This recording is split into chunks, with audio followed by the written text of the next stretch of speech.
This is going to be kind of a fun one because I don't know how many of you actually know this. And I realize it's actually a pretty good topic, to be honest.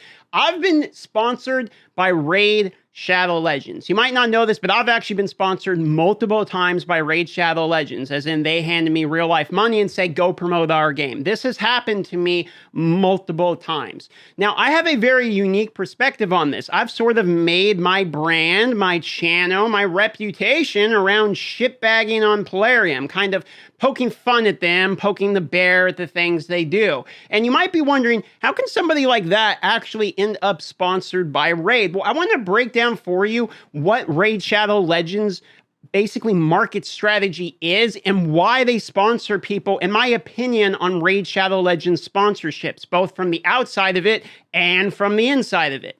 So first and foremost, let's explain me and how I've been sponsored by Raid Shadow Legends. I've been sponsored twice on Twitch. First and foremost, the sponsorships come from Stream Elements. So if you're not familiar with that company, effectively, there's a company that helps promote streamers, and those streamers get sponsorships through them, depending upon your performance, etc. They have all kinds of games. They've offered me Star Trek Fleet Command. They've offered me War of Tanks. They've offered me tons of these things through my Stream Elements sponsorship promotion. Now, whenever I see Raid Shadow Legends sponsorship become available on Stream Elements, it's an obvious accept for me because I'm already streaming the game literally anyway. And in their specifications of Raid Shadow Legends sponsorship, they even say the people that already play the game can help you with your sponsorship. And this is kind of where I want to start getting into Raid Shadow Legends, or aka Plarium, or the company that owns them, Aristocrat Leisure, their marketing strategy for sponsorships, and how it's actually unique and fairly interesting, and how my feelings are about how it's affected the YouTube economy, etc., etc. Happens when you get sponsored by Raid Shadow Legends. They're going to send you out an email or whatever, offer you X amount of dollars and say, please promote the game. When you get the promotion panel, it's going to be like a PFD file, and it's going to break down all these images, tell you basically how the game works, how to install it, how to play it, how to promote it to your audience, etc. And it's actually a pretty good breakdown. I'm going to be honest. I've done sponsorships before, and their explanation of their game and how to sell it to your audience, as well as the items they give you, etc., it's all pretty smooth. The experience of being sponsored by Raid Shadow Legends has probably been the best experience in terms of easeability, accessibility, like knowing what your job is. Here is how to accomplish that job. And when you accomplish it, you're done. Like it's really easy to understand from a streamer and or content creator's perspective. Now, I'm sure a lot of that has helped in terms of why so many people promote the game, but there's two other things in particular that are the reason why you see Raid Shadow Legends promotions everywhere, including even from me. 3, 2, first and foremost is they basically ask everybody. So they go out there and they do not care what your channel is about. They'll grab anybody from any genre. Now, normally this is very counterintuitive to how advertisers actually function. Normally advertisers are specifically targeting one demographic because they know that demographic is X percentage more liable to play their game or work with their product or what have it. Like Manscaped doesn't really focus on women's based channels as much to shave their beards. So that part's fairly obvious, but Raid breaks that mold, which is they actually just say, we don't care remotely. Like you can advertise it in any way you want, and it's going to go to as many people as possible. There are plenty of, go look at, if you want a great example, look at Internet Historian's Raid Shadow Man, his advertisements.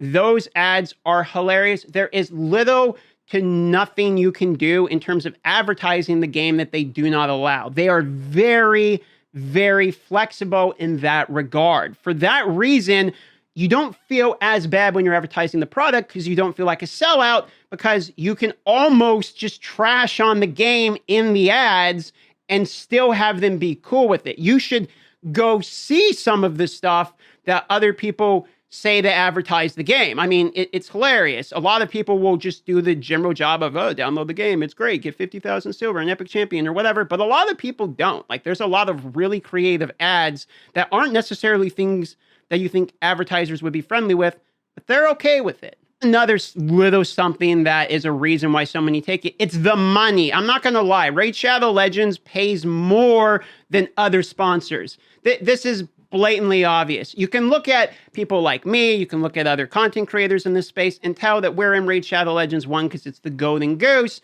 and two, it's overly advertised. Like, there's a lot of throughput. There's a lot of people here. So I'm in Raid for two reasons. One of which I know the customer acquisition up front is basically being paid by Plarium as they're advertising their game and more people are searching for things. It's easier to have your guides get found.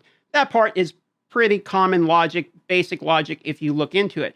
The other reason is because Raid's so heavily advertised, advertisers themselves are interested in advertising on Raid channels because the people who play Raid are exceptionally vulnerable to being advertised to.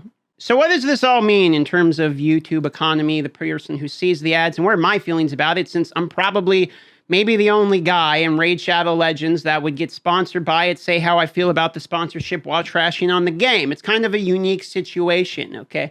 Well, first and foremost, I've had zero complaints about my sponsorships from Raid. I'm just going to be bluntly honest. They are professional. The sponsorships from Raids are exactly what you want to see from sponsorships. They tell you X amount of dollars, they say get X amount of downloads, and then you accomplish that. This may be something that is more terms to Stream Elements, and this may not be such a Plarium thing, because I don't really work with Plarium. I work with Stream Elements and Stream Labs and the different companies that have to do with Twitch. So my interactions with Plarium are basically just the PDF file that I get. My interactions are with the other companies, Stream Elements and Stream Labs. But that doesn't take away from the experience of being sponsored to be factually a good one. Like, there, as somebody who is basically, let's sell out, make an ad, if you call it selling out, people got to pay the bills.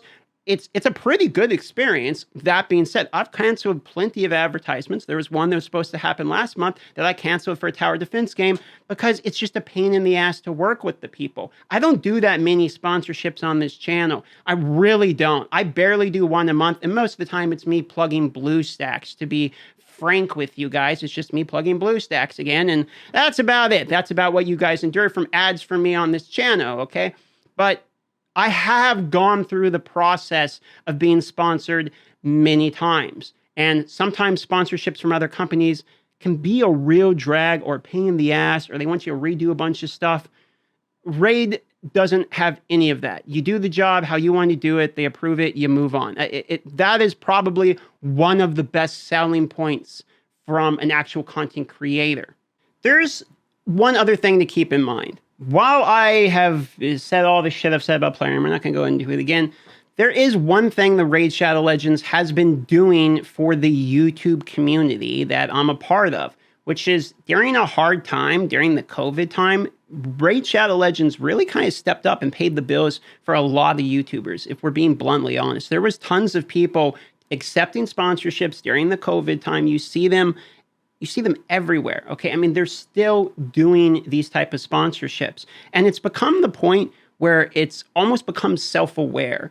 Like, Plarium will say in their file that you're allowed to make fun of it, that you can play other games while you're streaming this game. Like, they're blindingly aware of how the game looks outside of its own community. I've only seen the control of, like, the narrative of Raid and how, they feel about other people's feelings of the game from inside the community. Once you remove yourself from Raid, like if you're not actually part of Raid, you've just done a sponsorship or you just talk about it from the outside, the perspective shifts and Plarium is in on the joke.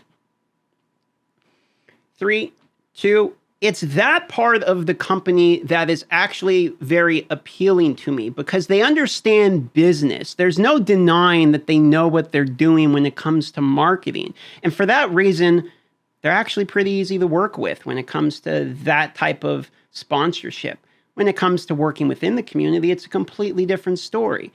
But I've broken that down more times than I can breathe anymore, and I'm sick of talking about that. So for today, if you want to know the actual positiveness of Plarium, working within the sponsorship, no matter how many times we're all sick of seeing the ads, the way that they actually handle creators in terms of the promotion of their game is a pretty good one, and I can't find a lot to nitpick.